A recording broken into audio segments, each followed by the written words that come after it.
Good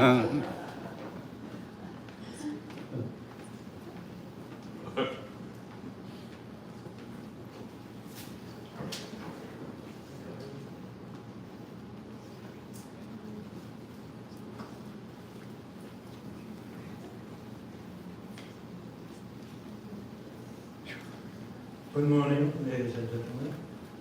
My name is Sung-hwan, and I'm chairman of East Asia Foundation, co-host of today's seminar. And it's my honor and pleasure to co-host today's seminar with the National Committee on American Foreign Policy and the Korea Society. On behalf of East Asia Foundation, I extend my sincere welcome and appreciation to all of you who have joined us today. First, I would like to express my deep gratitude to President Byrne of Korea Society and President Elliott of the National Committee on American Foreign Policy for their tremendous efforts to bring this special conference on U.S. Korea relations to fruition. I also wish to express my special thanks to members of Korea National Assembly. Kim Gunn is already online there. He is ranking member of ruling party in the Foreign Affairs and Unification Committee, and Mr. Kim Young-bae is Vice Chair of the Foreign Affairs and Unification Committee, and also the second session, Mr. Jae-chun, Vice Chair of the Science, ICT, Broadcasting, and Communication Committee. Recording in progress. Will be greatly benefit from their first-hand policy expertise and insights. I'm equally grateful to the moderators and speakers of the conference, Ms. Jenny Town, Director of the Korea Program at the Stimson Center, and Ms. Susan Thornton, Director of the Forum on Asia Pacific Security at NCAFP, and Ms. Tammy Albright Stonebridge, Group Senior Counselor, and Professor Yoon Myung-hee from the Trade Minister of Korea, and Professor Kim Jae-chun, who is now Dean of Graduate School of International Studies at the Sogang University. Their participation and support have made this gathering truly meaningful. Distinguished guests, ladies and gentlemen, since President Yoon Suk-yeol inaugurated in May 2022, Korean government has put a great deal of effort into expanding the scope and depth of cooperation with the United States. In particular, Korean government made it a top priority to bolster the security alliance with the United States, and these endeavors seem to pay off. In the meeting between President Biden and President Yoon in late July in Washington, D.C., two leaders commended the progress the two countries have achieved for the last 2 years, such as extended nuclear deterrence. Korea's Ministry of Defense stated that the Korea-US alliance has now evolved to become a nuclear-based alliance. I believe most Koreans are now assured of U.S. commitment to extending a nuclear umbrella. Another achievement in the security area under President Yoon's government lies in strengthened cooperation among Korea, U.S., and Japan. Recently, the leaders of Korea, the U.S., and Japan commemorated the first anniversary of the Camp David Summit and reassessed the achievement of the past year, building on tangible results in security, economy, and advanced technology. The three leaders have pledged to continue strengthening their cooperation. This enhanced trilateral cooperation is proving to be a significant factor in the international dynamics of not only of the Korean Peninsula, but of the whole Indo-Pacific area. I think so because of this light and in this regard, it is encouraging that U.S. House of Representatives expressed bipartisan support for the trilateral cooperation by adopting a resolution acknowledging the importance of the trilateral cooperation just a month ago. But we are simultaneously facing a complex reality where North Korea is continuously committing provocative acts and attempting to make a confrontational structure with Korea, U.S., Japan versus North Korea, China, and Russia. This confrontational structure raises concerns about destabilizing the security environment in Northeast Asia, escalating military tensions in the region, and potentially igniting a new Cold War. Therefore, we need to actively seek solutions to minimize the risks this confrontational structure may trigger. And now, the upcoming U.S. presidential election, just a month away, is an uncertain variable making it difficult to gauge the future of U.S. Korea cooperation. There are some concerns in Korean society that political changes in the United States may pose unexpected challenges to bilateral relations and bring uncertainty to policy continuity. However, it is my firm belief that the U.S.-Korea alliance stands on a solid foundation that is not shaken by changes in specific administration or regimes. Amidst this uncertainty, it is crucial for us to reaffirm the importance of close cooperation and alliance, and to continuously develop practical cooperation measures to achieve common goals while sharing the common values of liberal democracy and market economy. Now, before I conclude my remarks, let me say a few words about East Asia Foundation. The East Asia Foundation was founded in 2005 with the generous financial support of President Dr. We have extensive network of regional experts in and outside Korea. And also we have exchange programs with a number of universities and research institutes in the United States, Japan, and China. We also publish a quarterly English journal entitled Global Asia. So I hope today's discussion will be a starting point for creating an even brighter future for U.S.-Korea relations, and that the wisdom and insight of all participants will serve as a bright driving force for the development of U.S.-Korea cooperation. Once again, I thank all of you for attending this seminar, and I also express my gratitude to all the staff who have put in great efforts for this event. Thank you.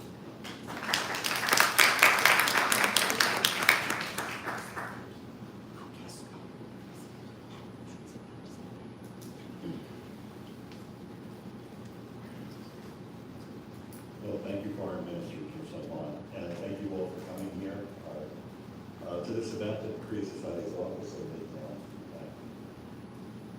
Korea Society is pleased to work with the East Asia Foundation and for our continued partnership with the National Committee on American Foreign Policy. We are also fortunate in that today's conference features bipartisan representation from Korea's National Assembly, current and former members, as well as experts and policymakers who share a commitment to fostering deeper understanding and multifaceted cooperation between the United States and the Republic of Korea. Today's forum offers a platform for discussing political security, diplomatic, and the economic dimensions of our partnership. Our esteemed panelists reflect the importance of collaboration and dialogue in navigating the challenges and opportunities we face in this dynamic region. I look forward to hearing the panelists' views and insights on this increasingly important relationship. Before we jump into the program, I would like to turn the podium over to the National Committee on American Foreign Policy's President and CEO, Susan Elliott, for her witness.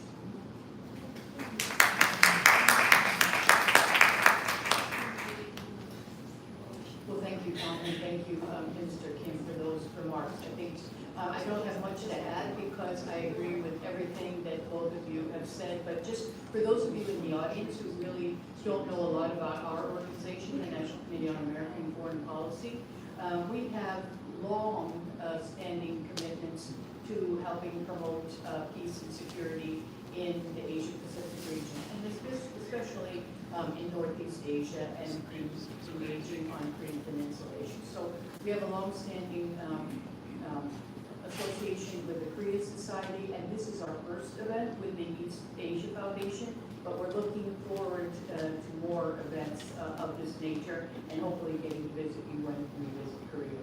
But one of our things is that we're a nonpartisan, nonprofit organization, and we want to have open channels of communication, not official but unofficial, or in diplomatic terms, track 2, track 1.5 discussions. And so we convene on a regular basis experts and scholars from different countries, especially in the Asia-Pacific region, to discuss issues of mutual concern. And even when we have differing concerns or differing points of view, we always try to come out with, are there any policy recommendations that the parties, usually there are 3. We have cross-Taiwan Strait relations, we have U.S. Republic of Korea dialogues, but we also, as the minister mentioned, we have unofficial dialogues with our friends from Republic of Korea, Japan, and the United States to look at ways that we can all cooperate together. So I think, especially in these challenging times, it's good to have ways that we can keep open channels of communication open. And I think especially we found that during the pandemic, we thought, okay, we can't bring people together.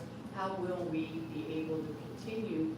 But we did continue to talk and to interact with one another and come up with ideas for not only how do we deal with the pandemic, but how do we deal with the other challenges we're facing.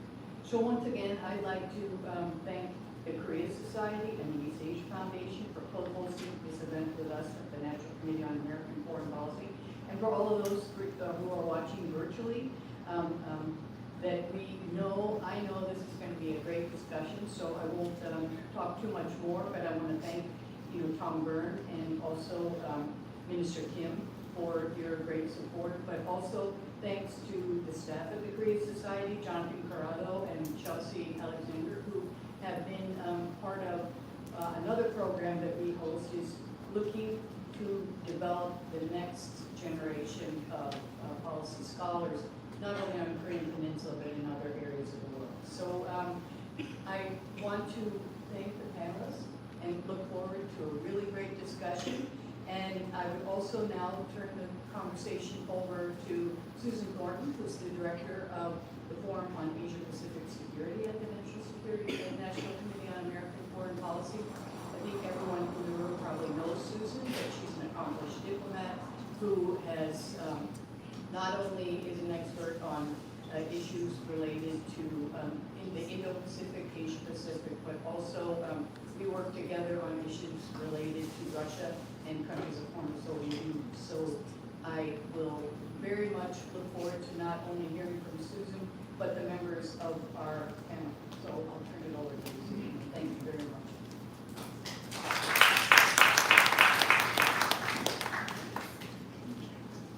Well, thanks very much to all of you. It is my great honor and pleasure to be here with such an esteemed panel and a group of what I really feel are old and new friends. So it's great to have the audience here live and online. And we're looking forward to having a rousing discussion this morning of security and diplomacy on the Korean Peninsula and on, in U.S. Korea relations. Let me first introduce the panelists.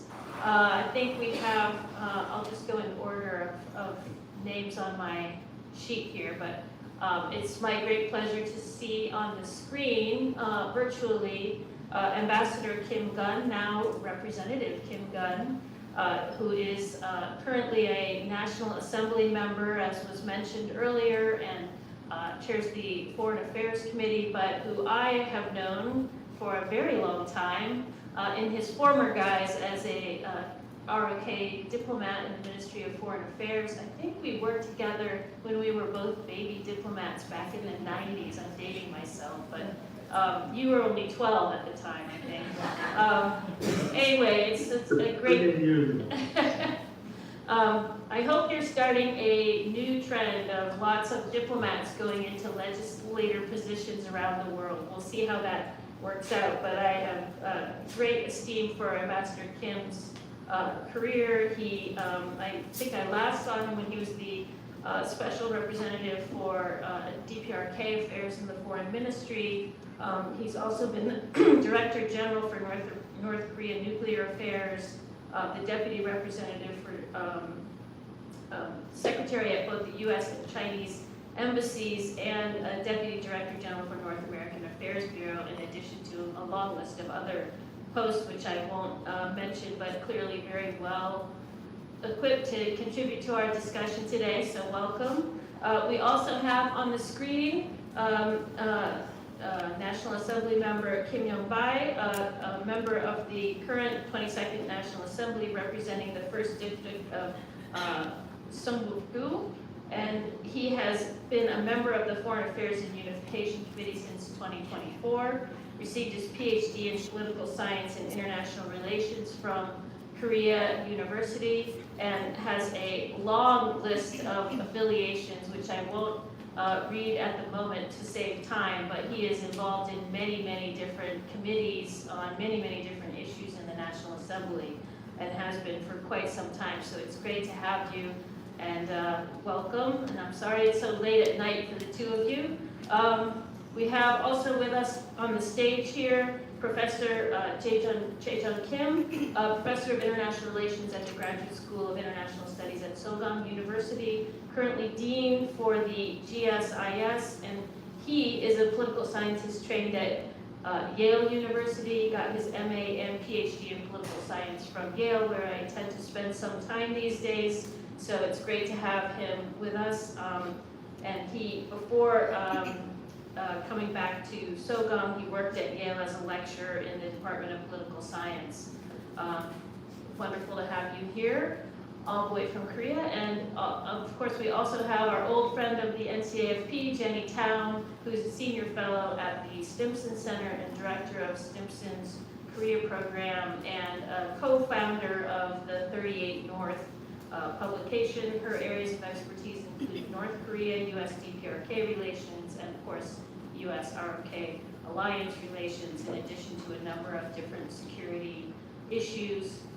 She's also a fellow at the Foreign Policy Institute at SAIS, and an expert reviewer for North and South Korea for Freedom House's Freedom in the World Report, and many other things that she does as well. So it's great to have all of you here.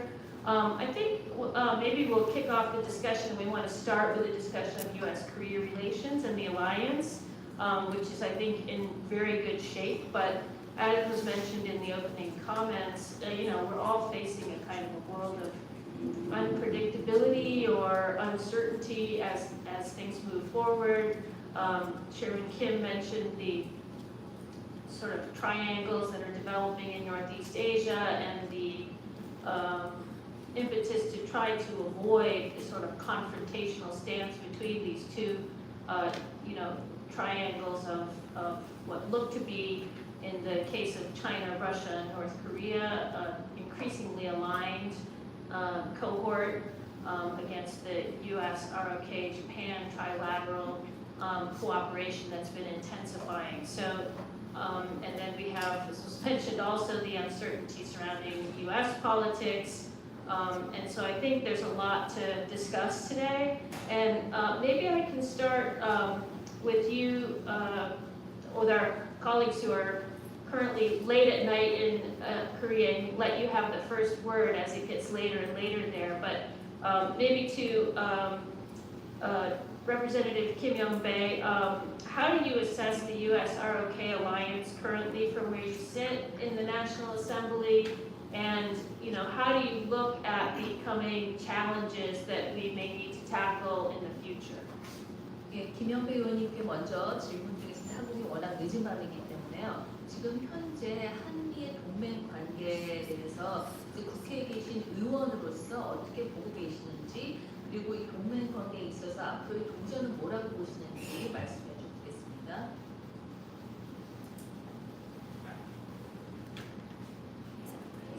마이크가 안 켜졌어요.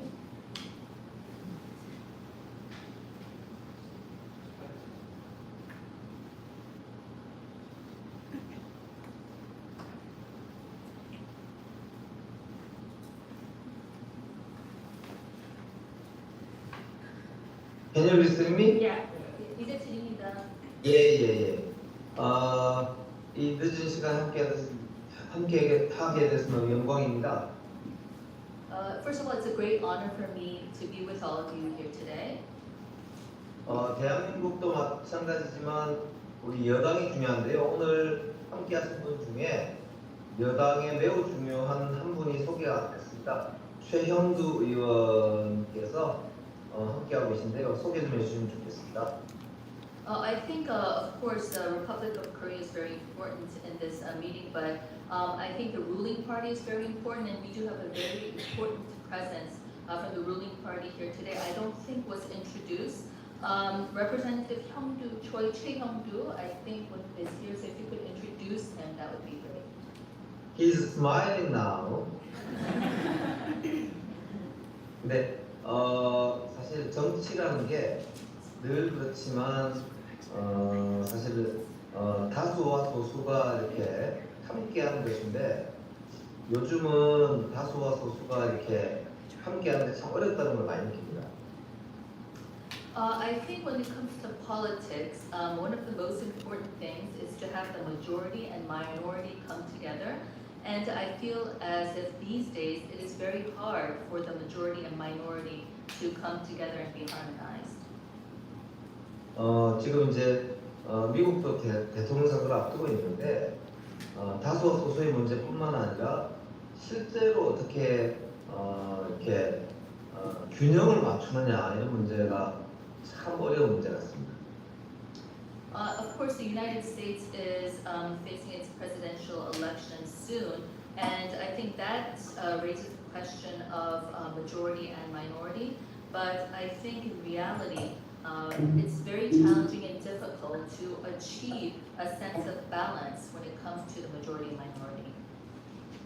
지금 이제 미국 중심의 그런 이제 세계 질서 재편 미중 간의 갈등이 격화되면서 동북아에서 굉장히 사실은 어려운 점이 많은데요. 저희들 입장에서는 미중 간의 관계에서 보면 무조건 미국 편을 들 수밖에 없습니다. 그런데 중국 말고 우리 입장에서는 북한이라고 하는 또 하나의 변수가 있기 때문에 이게 일본과 러시아 문제까지 겹치니까 사실은 대한민국 입장에서는 이슈로 보자면은 마이너한 이슈지만 저희들 입장에서는 매우 생존을 좌우하는 입장이라서 이슈의 어떤 우선순위도 그렇고 사실 굉장히 어렵습니다. I think when we look at the world order, it is centered around the United States, but we do see that there is some type of tension conflict between the United States and China, which is, I think, raising many issues and difficulties in the Northeast Asian region. Of course, when it comes to the conflicts between the United States and China, from ROK's point of view, we cannot but be absolutely on the side of the United States. However, I think this is an issue not just pertains to the issue of relations with China for us, but also there is the variable of North Korea that is also involved as well, which leads for us to expand this issue to cover Japan and Russia as well. So I think, although because it's an issue related to Korea, it may seem in the global sense a minor issue. For us, it's an issue of survival, which is why it's such a top priority and a very difficult issue for us. 대한민국은 이미 이제 수출 통상 국가이기 때문에 미국과 함께 운명을 같이 할 수밖에 없다고 보고 있고요. 그래서 미국과 우리가 얼라이언스를 강화하는 게 매우 중요한데 미국이 대한민국의 이런 고민에 대해서 조금 더 세심하게 좀 살펴보시면 참 좋겠다 이런 말씀을 꼭 드리고 싶습니다. Of course, Korea is a country that is dependent on exports and trade, which means, in a sense, our fate we share with the United States. And therefore, it is a very critical issue that we continue to maintain a very strong alliance with the United States. But I think, nevertheless, having said that, that in a sense I really would like to say that I urge the United States to be a bit more sensitive towards the issue and challenges or struggles that the Republic of Korea faces.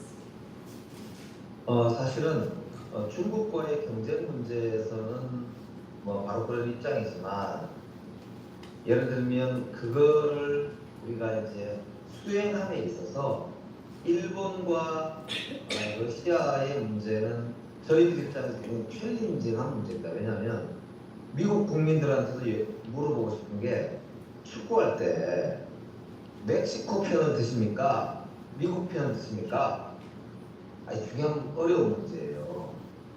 일본과 한국의 문제는 매우 역사적인 어떤 어려움이 있는 문제라서 이게 단순히 지오폴리티컬한 문제로만 해결하기가 참 어려운 현실적 문제가 있고 대한민국도 선거를 치르는 민주주의 국가다 보니까 이게 4년마다 5년마다 바뀌는 어떤 그런 이제 어려움이 있어서 사실은 이걸 안정화시켜 나가는데 굉장히 사실 어려움을 겪고 있는 게 사실입니다.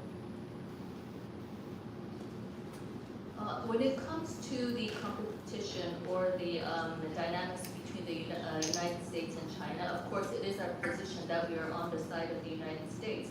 But in reality, when we try to implement the various dynamics of the relationship, the issue of Japan and Russia arises, which becomes a challenge to us.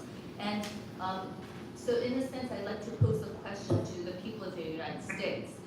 If there is a soccer football match between Mexico and the United States, who do the people of the United States cheer for? It's somewhat of a sensitive and difficult question. And I think when we look at the relationship between Japan and Korea, historically there have been issues and difficulties. So it is not something that can be interpreted and resolved just from a geopolitical point of view. And that is the reality, especially since of course, we all know that the Republic of Korea is a democracy, has elections every 4 or 5 years, which changes the situation every 4 or 5 years, which means there's a lot of difficulty in stabilizing this issue.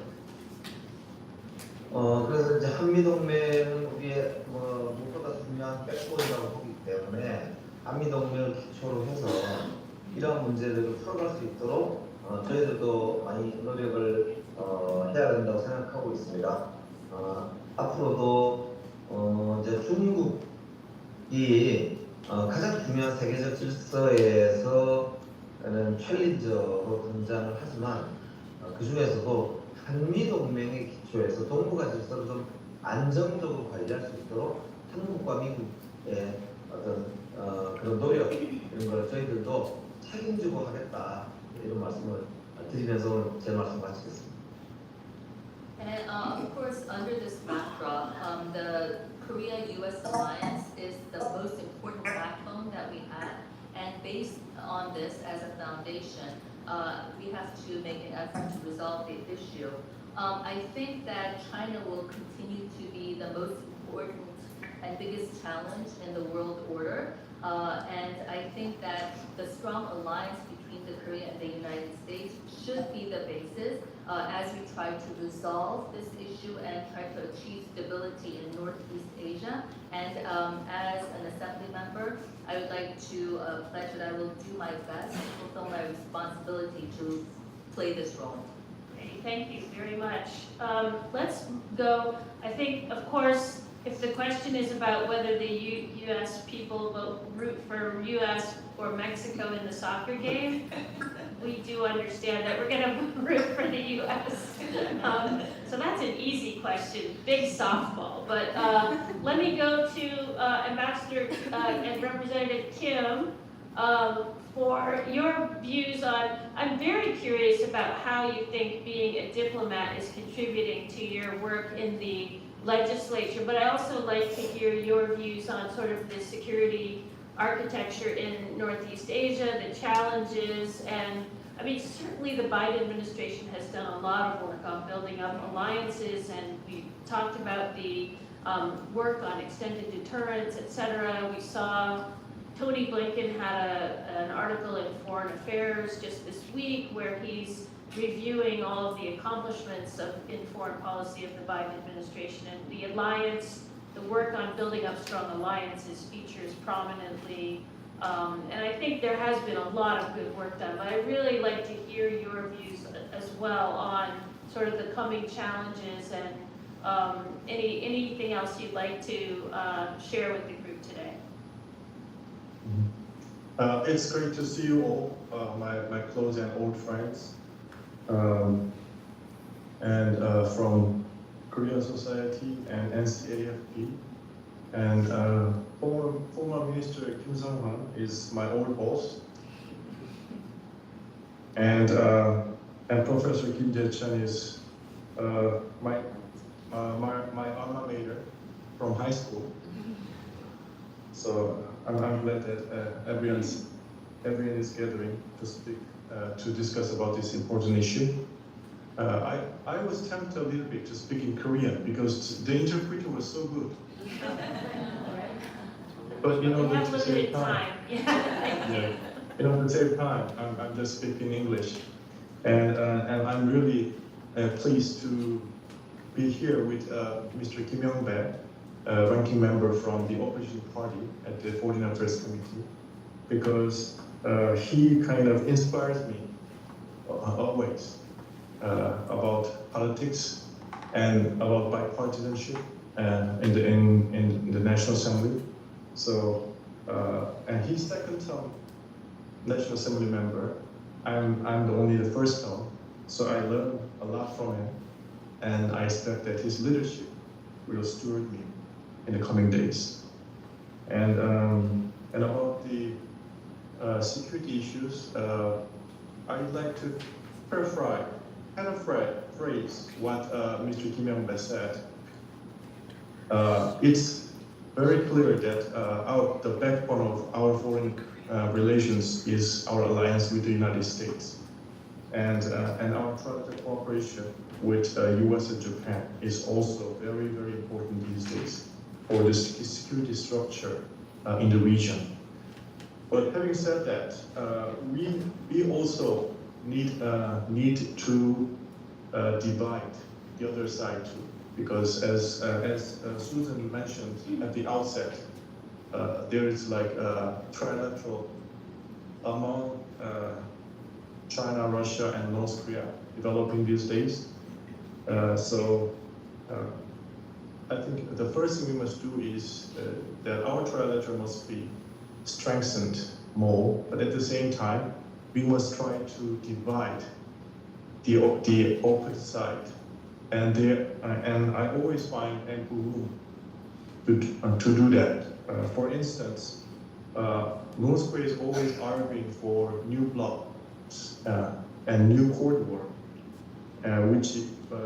and when Chinese are hearing those words, they became angry, they became hysterical, and they always deny that there is a new Cold War and new trilateral bloc, new trilateral northern bloc.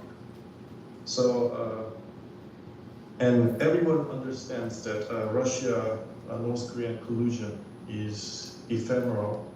It's not going to last. So when the need to receive ammunition from the North Korea diminishes, the relationship will wane. So there are ample room for us to exploit among China and Russia and North Korea. So so what we must do is not only strengthen confrontation in the region, but at the same time, we must exploit all the opportunities we have in the region and try to divide Russians and Chinese and North Koreans, and eventually isolate North Korea diplomatically, and so to make North Korea realize that there is only one way for them, which is coming back to the denuclearization talks. So Susan and I worked for that for a long time, and so these days what find is that there are a lot of skepticism that we can achieve denuclearization of North Korea. But and it's because we have this experience in the 1990s. It made the false assumption that North Korea never collapses, and that's also valid, I guess, because of the experience. And so we must incent. So we must first beef up our deterrence. That's for sure, because the threat from North Korea is growing. And at the same time, we must beef up our dissuasion efforts, like strengthening pressure on North Korea, strengthening sanctions regime, and everything. But at the same time, we must continue our efforts for dialogue and diplomacy, which will eventually lead North Korea to the road to denuclearization. That's for now. Thank you. Great, thank you very much, Ambassador Kim. Keeping with the theme of sort of deterrence and what we can do to strengthen the alliance, I'm going to turn to you, Professor Kim, to talk a little bit more. I know you've been looking at the sort of Japan, Korea, U.S. trilateral cooperation and the evolution of that over the last period of time. I think we're all aware that this has actually, since Camp David, there's been a lot of talk about the strengthening of this trilateral kind of cooperation among the three of us. But it's also, there are some comments from experts that indicate that there are potentials for also problems in the sustainability of this. And looking at American politics too, maybe injecting some of that uncertainty. But how do you see this trilateral cooperation and other aspects of the alliance that could be both strengthened and moving in a sort of more enhanced deterrence, more positive direction, but also what are some of the things we need to look out for? First of all, it's a great honor to be a part of this important day. Thank you for the invitation. As far as the trilateral cooperation between three important liberal countries in Asia is concerned, I think the trilateral has made a substantial progress, particularly in terms of institutionalization. Since the summit, Camp David summit, three countries really putting great efforts, sincere efforts to institutionalize the cooperation, to regularize meetings between top leaders, not just presidents, prime minister in case of Japan, but regularizing meetings between foreign ministers, defense ministers, and national security advisors. So I think those efforts are coming into fruition very close. So I think we have very highly institutionalized cooperation between three countries, not just on traditional security issues, but also economic security issues, AI, economic resilience, environmental challenges. The list goes on and on. I really happy here. But as you said, the challenge remains. Institutionalizing, I think it is very important. The key to the future success of this trilateral, I think, is how we can ensure sustainability of this new trilateral. Institutionalization, I think, is a necessary condition, but I don't believe it's a sufficient one. Because I think the idea is that if you institutionalize the cooperation, then this trilateral can be somehow insulated from potential changes in domestic political situations. But in previous cases, I'm thinking about the comfort moment moving agreement that I'm sorry to say this in the presence of national assemblymen from the opposition party, but I remember President Moon Jae-in nullifying this highly institutionalized comfort agreement that former President Park Geun-hye entered into with Prime Minister Shinzo Abe. And also in the U.S., I remember former President Donald Trump walking out of some of the highly institutionalized international agreements. So the point is that institutionalization is an important ingredient to ensure sustainability, but it's not sufficient one. So I think it's very important for three countries to garner more of a popular support for the trilateral, because when the populist, the politician becomes the top leader of three countries. Let's assume that. I hope that's not the case, but it's quite possible for those populist political leaders to multiply highly institutionalized movements. So in order for us to be able to prevent that from happening, I think it's very important for three countries to garner enough of popular support to ensure durability of the trilateral. One thing I think that Concord agreement and also Paris agreement had in common is that it wasn't really, they aren't really popular in terms of domestic politics in South Korea and in the United States.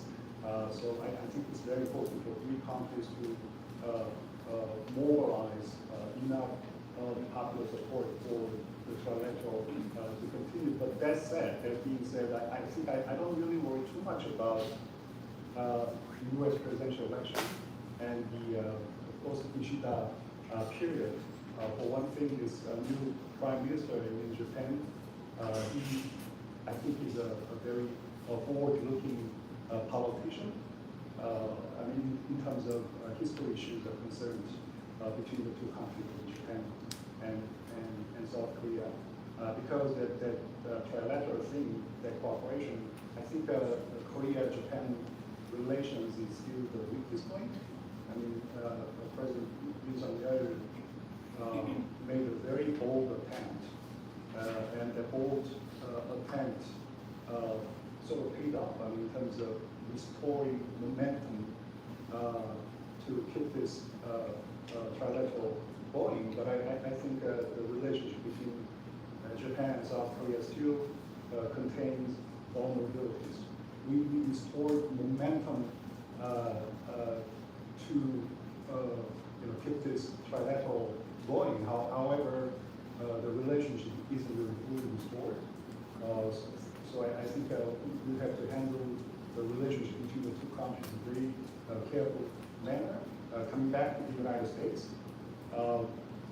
let's say that we don't know who's going to lead the election in the United States in November, but let's assume that Mr. Trump goes back to the White House. Some people say that he will not really stay interested in really battle views because he might view this trilateral as a political achievement of the Joe Biden administration. But I remember this newspaper, one of the South Korea's very influential newspapers, had a rather extensive interview with the former national security advisor to Mr. Donald Trump, his Elliott. And he said that, don't worry about it. This trilateral was possible because of the seeds planted by Mr. Donald Trump. And he thinks of this trilateral as a very effective counterbalance against China, in which case he will stay interested in doing boundaries. And that policy is to sustainability policies. America First Policy Institute. We had a meeting with Dr. Fred Weiss there a couple of weeks ago, and then he assured that, well, if Mr. Trump goes back to the White House, the second Donald Trump administration will continuously try to put in efforts to strengthen the relations. So, on that cautiously optimistic note of optimism, Excellent, excellent. I'm so glad that you raised the issue of sort of leadership changes. I mean, as a former diplomat, there used to be a saying in U.S. foreign policy that politics stops at the water's edge. And of course, we've seen that's not been true necessarily in the recent period. And I think what you're speaking to is really leadership. And I love the point that you made about, the Comfort Women Agreement, the Paris Accord, these are not popular. That's where leadership comes in. That's where consensus around your foreign policy has to come in and try to keep some kind of sustainable and kind of continuous approach to your long-term foreign policy interests. With that, Jenny, I think it's a very interesting point that you make about, how we can anticipate the durability of the trilateral during a potential Trump administration.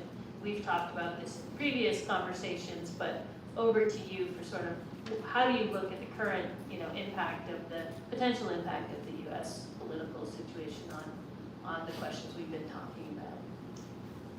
Well, first, thank you for having me here, and thanks to all the co-sponsors and organizers. It is also an honor for me to be on this panel with such distinguished guests.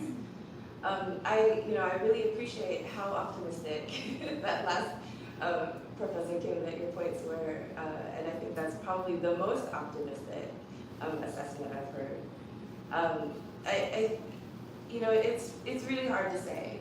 And I think in the U.S. we're really anxious of let's just have the election now. Because the longer it takes, the more X factors there are, and the more things could really go awry.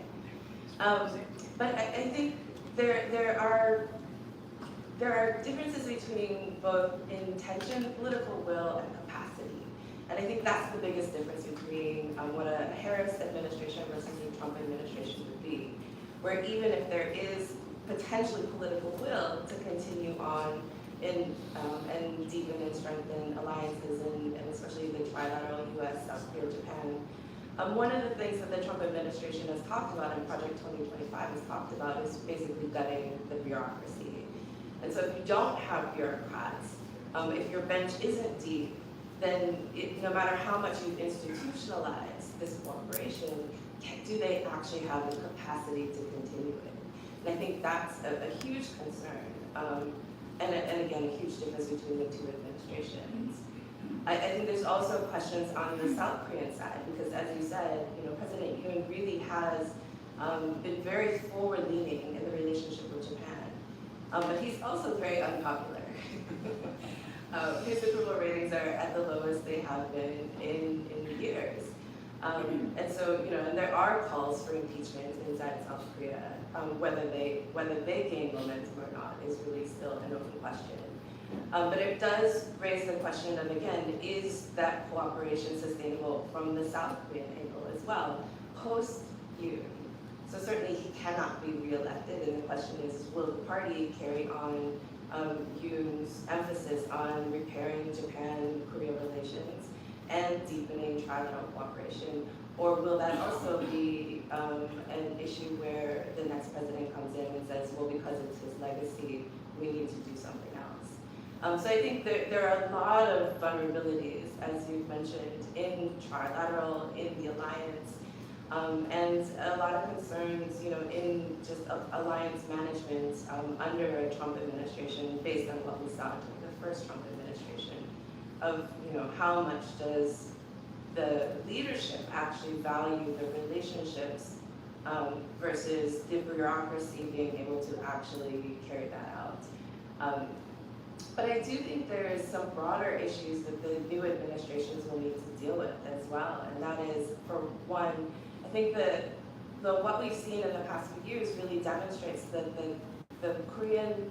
that our alliance with Korea and the impact that the Korean Peninsula has is not contained to Korea. And I think we've spent too long looking at Korean Peninsula issues in isolation of our broader strategy. And what we see now with growing cooperation between North Korea and Russia, North Korea and Iran, North Korea and China is faltering. But North Korea's greater involvement with BRICS countries, this is a very outsized influence for a country that is so poor, that has no markets, that doesn't have the economic influence.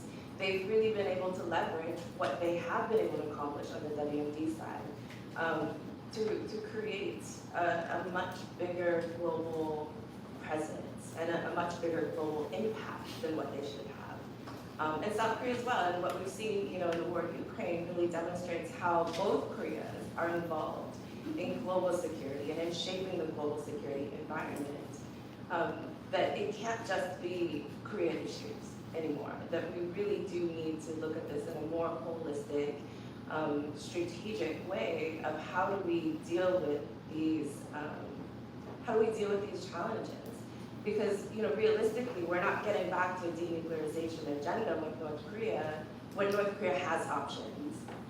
But it's also hard to really put forward a denuclearization agenda with the North Koreans when there's essentially a nuclear arms race going on amongst the big powers. And other countries with nuclear weapons are also looking at that. When you have such an elevated role for nuclear weapons in the concept of global security, why would one country decide that they don't need nuclear weapons? Why would the smallest country of all those decide that they didn't need nuclear weapons, they'd be better off without them when everyone else is really clamoring for them? So I think, these are a lot of the notes that we have to grapple with, especially when we talk about strengthening extended deterrence and strengthening cooperation. Well, the other side, our adversaries, are also going to strengthen deterrence and strengthen their cooperation. While I appreciate the point that Ambassador Kim made of, looking for ways to try and decouple North Korea from Russia, from, China, it's a natural instinct to do that if the alliances are strengthening on our side, and especially if we are emphasizing confrontation.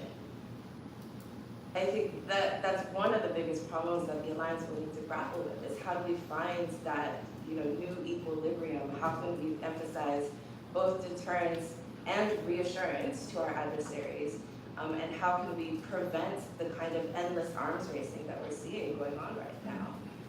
And those are all new challenges that the first Trump administration didn't necessarily have to deal with. That have arisen during the Biden administration that either Harris or Trump will really have to grapple with our allies, of how do we find a new normal, how do we settle into a new normal and not continue to antagonize each other to an end that we don't want.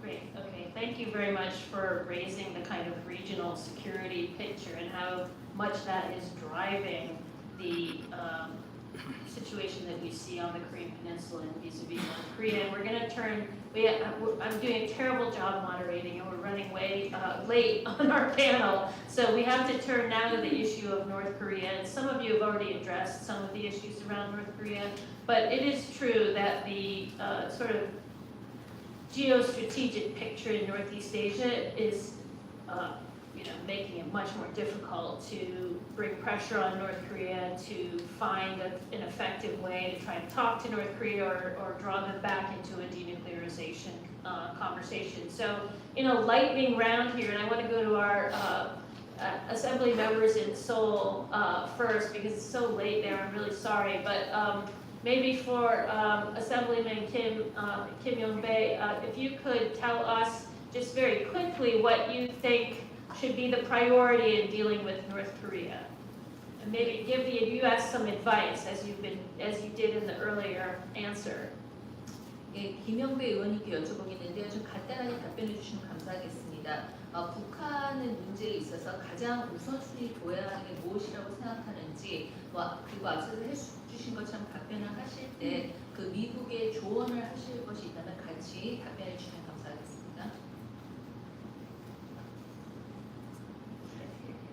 마이크도 꺼졌습니다, 의원님.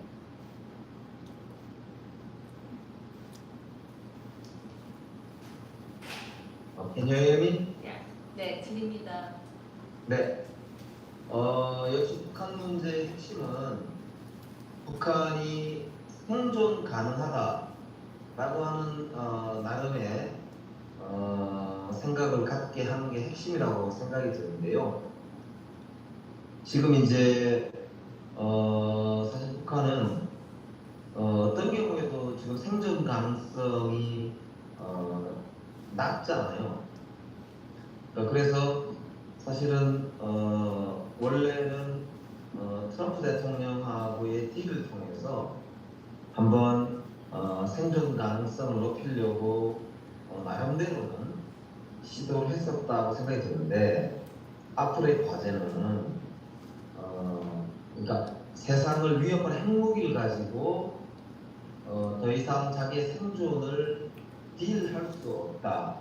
그러나 생존이 가능한 방법이라는 게 결국은 이렇게 이 나쁜 그러니까 중국이나 러시아와 같은 나쁜 배드가이스라고 함께함으로써 자기 생존을 도모할 수 없다라고 하는 것을 좀 분명하게 아는 걸 전제로 해서 나머지 생존 가능성이 있다라고 하는 것을 좀 저희들이 어떻게 북한하고 좀 이렇게 제시할 수 있느냐 이런 것도 저희들이 굉장히 중요한 과제라고 저는 생각하고 있고요.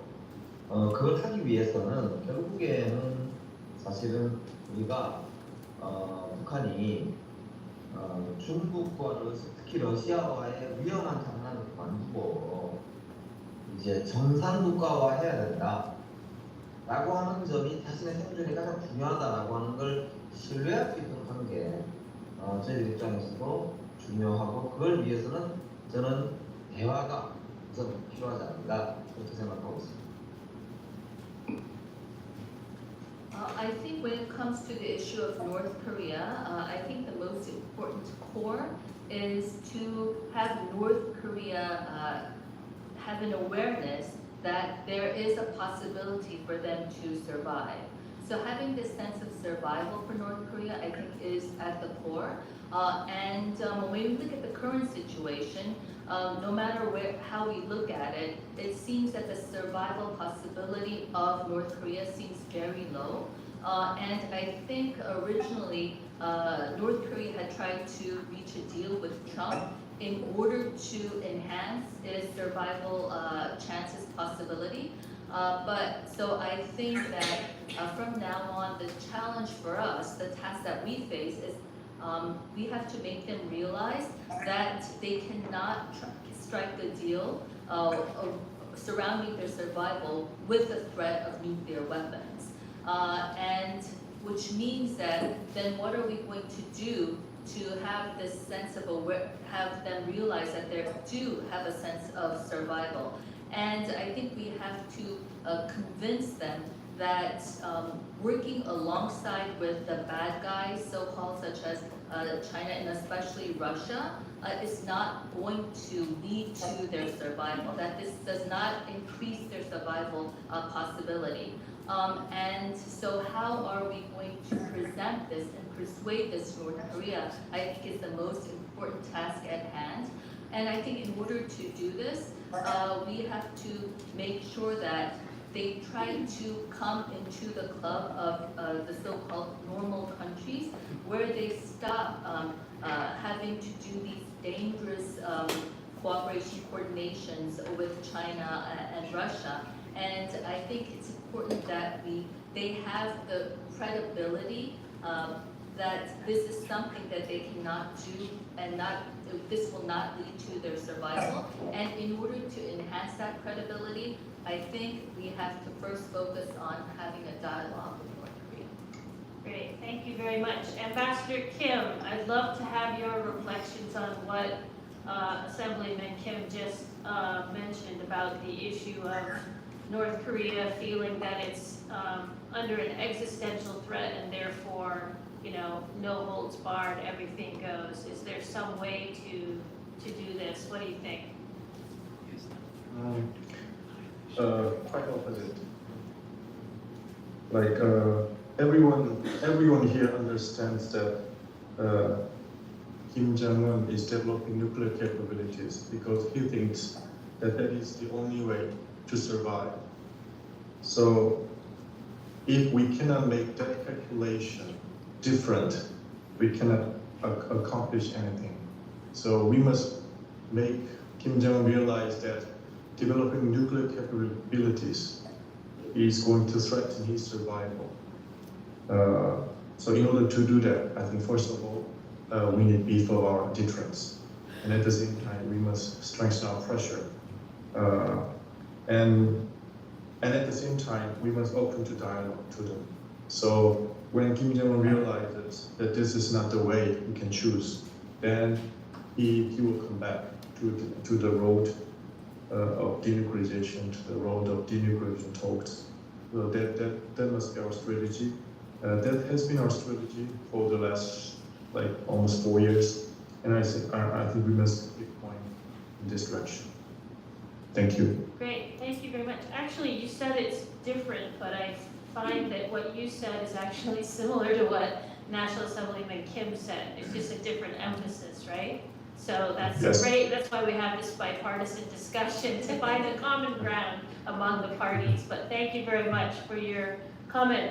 Let me just go quickly to Professor Kim and to Jenny, and then we're going to go to questions from the audience in the last 5 minutes. So get ready out there for raising your hand and putting your questions. But just very quickly, how do you reflect on what's been said? Well, at the risk of boring many of you guys here today, I'd like to start with the concept of what I would call polarization. I think what we are witnessing in the region's security order is the formation of blocks, polarization of security dynamics. So on the one hand, we have a block of what I would call regions countries, countries such as China, Russia, North Korea, and Iran to a certain extent, countries that aren't really content with the existing rules-based liberal international order and trying to revise the order to their liking. On the other hand, we have a block of liberal countries, status quo-oriented countries that are striving very hard to defend the existing order, existing international order. So against this backdrop, I think North Korea understands that their strategic value to countries such as China and Russia loom very large, loom larger than before.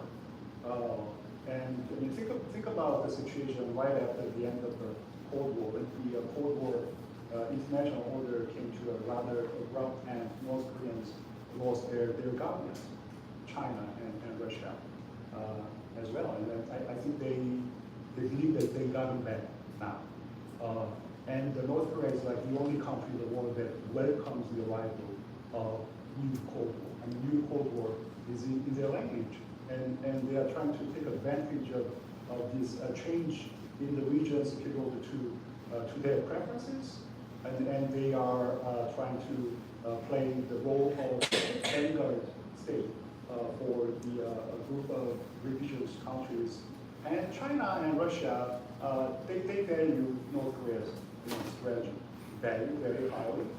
So, back in, say, late 1990s or early 2000s, I mean, even well into 2010s, early 2010s, when the blockization of the order was not that prominent. I think there was a time when China and Russia had shown some efforts, really some efforts to denuclearize North Korea. They participated in imposing sanctions in North Korea, but what about now? They don't even pretend. They cover up for North Koreans for the violation of sanctions and for launching of all sorts of provocations. So North Korea understands this. So from the perspective of North Korea, I think there is a saying that we can take advantage of China because there is the strategic interests of China directly diverge from those of North Korea and Russia. But I don't really think so. In the grand scheme of the things, the strategic interests of these three countries are more convergent than they are divergent. So I think the relations between North Korea and Russia will survive the end of the Ukrainian war because they have a top priority, and the priority is to sort of reverse this existing international order that was created and maintained by the United States. It sounds like you don't see much alternative to the advent of a new Cold War. So let me leave. You can come back in the question, but let me go to Jenny quickly because we're just running out of time. Sorry. Yeah, I mean, I tend to agree with Professor Kim on kind of the new geopolitical dynamics and how it's really shaping how Kim Jong-un, for instance, views the world in his opportunities. And right now, it's working in his favor. I think the North Koreans still see some value in a relationship with the United States, but it doesn't have the same appeal, and certainly not the same timeline and same urgency that it had before, because it does have options within this network within a new Cold War alignment to work with partners that aren't going to care about sanctions. So there's less urgency to get sanctions lifted, for instance. And especially to do so in a way that requires a sacrifice of something that the North Koreans don't want to give up. But I want to point out too, though, that beyond the nuclear issue, North Korea has really laid down the gauntlet and put a new challenge on the table that didn't exist before. In the declaration of itself as a permanent sovereign state, and now as it enters into its next SPA meeting, is expected to revise its constitution to declare borders, non-negotiated borders, not boundaries. And this is a huge step that I think is going to really need to be addressed in both the U.S. and South Korea especially, as to what are the implications of that, because it will basically negate the armistice agreement, and it really calls for a whole new paradigm on the Korean Peninsula. And I think we're so fixated on the nuclear problem, we can't just pick up where we left off, because so many things have changed now, and we really need to figure out what is the new basis of the relationship, what are the new goals, how are we going to react to these new conditions. Great, thank you. We don't have a lot of time for questions, but please, we want to take a few questions from the audience. I'll take maybe 3 questions, and then we'll try to go rapid fire to our participants to answer. Any questions? Please, you could introduce yourself too. Thank you. Thank you for a very interesting discussion. My name is Tom Byrne. There have been lots of references to North Korea by various speakers, and I just wondered, do we think that North Korea is completely indistinguishable in terms of interests from the interests of the ruling Kim family? And if there is a distinction between the two, are we doing anything to try to expand that distinction? Thank you. Great. Other questions?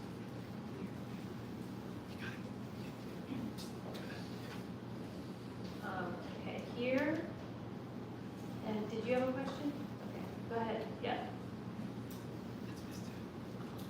Well, my name is Andrew. I'm a graduate student at Columbia University SIVA.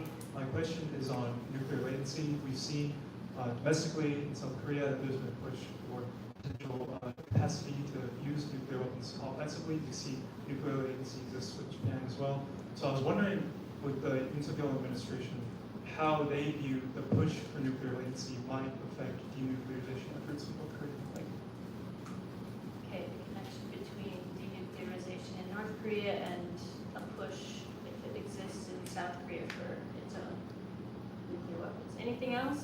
Okay, quickly, so on the question of difference between Kim family and North Korean interests and what to do about that, and on this question of nuclear proliferation vis-a-vis South Korea affecting North Korea. Ambassador Kim, you're nodding your head. Go ahead, just very quickly. Thank you. Okay, so the distinction between Kim family and the population of North Korea, it is, as time goes by, it is growing apart, especially when the new generation comes, which is called MZ generation. So, Kim Jong-un is playing the role of control freak these days. He tries to control everything, but it means there is distinction. There is a difference between the population's interests and the ruler's interest. So we'd like to make the most of it, I guess, in the coming days. And nuclear latency, it is natural that because when Kim Jong-un started to threaten South Korean population with tactical nuclear weapons, it is natural for South Koreans that, we need to arm ourselves with nuclear weapons. But that is the the general sense. But when you survey experts, 70 or 80% are against it, because when we pursue nuclear capabilities ourselves, then we will give North Korea every excuse to further develop their nuclear capabilities, and the goal of denuclearization will evaporate very easily. Great. And then everyone will criticize South Korea rather than North Korea. Right. That's the last thing I want to see. Okay, thank you. Assemblyman Kim, are you still there? Any comments on these questions? Unmuted? 마이크 켜주십시오. 네. 김정은 체제가 북한 인민과 분리될 수 있느냐 이 문제는 현실적으로는 시진핑이 중국 인민과 분리될 수 있는가, 푸틴이 러시아 인민과 분리될 수 있는가라고 하는 질문 과정은 같다고 봐요. 왜냐하면 현실적으로 그 사회를 지탱하는 엘리트가 수십 년간 지탱해온 이유가 있다고 보기 때문에 저는 전통적인 외교학의 기본인 당부공 모델처럼 북한도 러시아도 중국도 하나의 당부공으로 취급을 해야만 우리가 이 사태를 그래도 해결해 나갈 수 있는 기초적인 어떤 레이셔널한 기초가 된다 이렇게 보고 있습니다. Regarding the question of whether the interest of Kim Jong-un can be distinguished between the interest of the North Korean people, I think realistically this begs the question of, can you distinguish the interest of Xi Jinping with the interest of the Chinese people? Can you distinguish the interest of Putin with the interest of the Russian people? I think that the reason why, and I think that the reason why I think this is the same is because realistically, they are the elites that have been the supporting foundation of that society, and which has been maintained for decades. And there's a reason why it has been able to hold strength for decades. So when in traditional diplomacy, we talk about billiards of playing pool, and I think North Korea, Russia, and China, when we adopt this analogy, can be considered these pool balls in the pool table. And so I think that this is still a basis and foundation for their nation. Great, thank you. 네. Professor Kim and Jenny then? Oh, yeah, sure. I mean, I think the interests of the regime and those of regular people in North Korea, they should be separated. I mean, Kim Jong-un is pursuing weapons of mass destruction at the sacrifice, at the cost of the sacrifice in basic human rights of his own people there. And so that Unification doctrine that came out during the South Korea's Independence Day, it's all about how we can separate the interests of the regime and population there, so that the population can understand the concept of human rights, so that they can share the vision of freedom, prosperity, and continuous prosperity. So yeah, I think we can do that. Coming back to the concept of nuclear latency, to me it's a bit of a misnomer, if you will, because it's really all about how we can strengthen our rights to use nuclear energy for our peaceful and industrial purposes. And think about South Korea's status. We are like a number 5 nuclear user of nuclear energy, and we have been one of the most exemplary users of nuclear energy in the world. But we don't have rights. We don't have rights to enrich uranium. So we import natural uranium in its entirety, and we entrust enrichment of those imported uranium to other countries, to foreign companies in its entirety.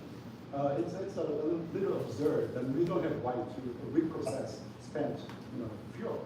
So what we are saying is that we like to strengthen our rights so that we can use more of nuclear energy for industrial purposes, and we can do this within the existing framework of nuclear non-proliferation regime. And also for the success of this trilateral, as long as we can obtain those rights that are sort of equivalent to Japan's, then many South Korean people who think that, well, at least the U.S. is treating South Korea at the level of Japan, which will bode well for the future of the trilateral. Yeah, I mean, you talked about the importance of institutions, the importance of the rules-based order, and South Korea is one of the main pillars of upholding that rules-based order. Also, this would certainly affect the strength of the alliance. So I think there are a lot of factors on the other side that you've talked about. Jenny?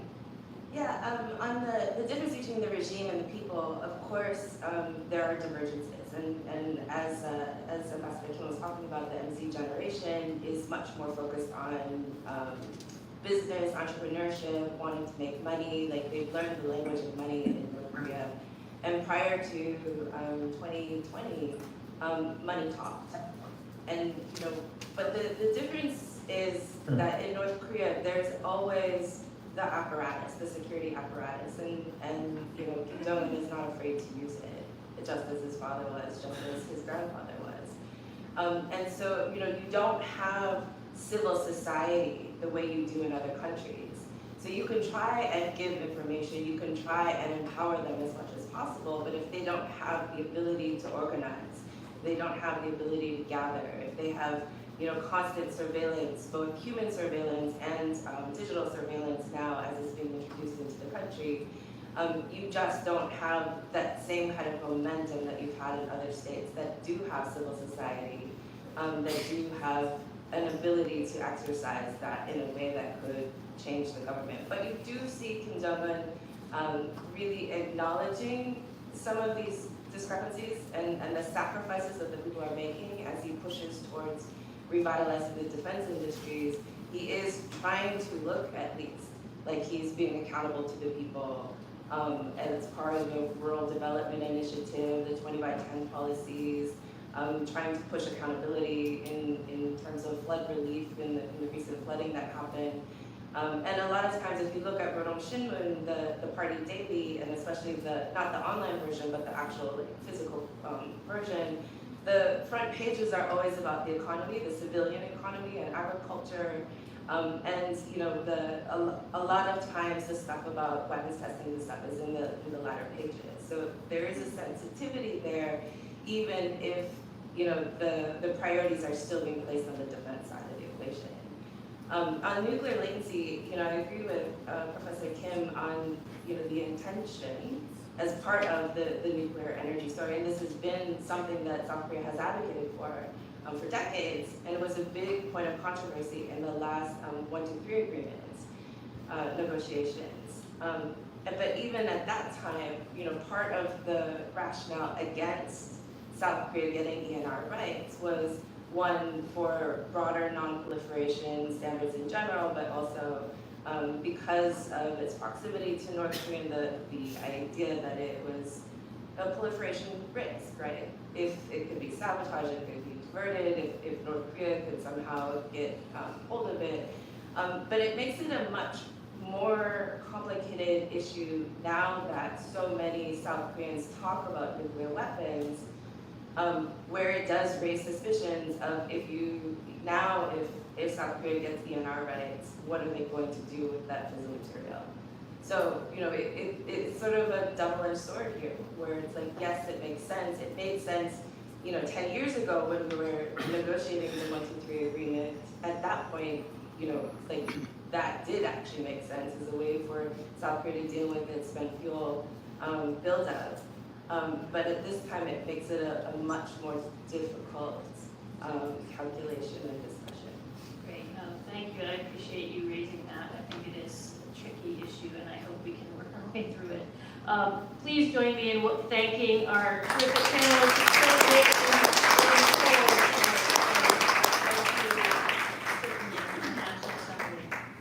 And we'll cede the floor to the next panel. Short break. Quick 5-minute break. Please help yourself to coffee and pastries here. We're going to set up the next panel. One last round of applause for our wonderful speakers.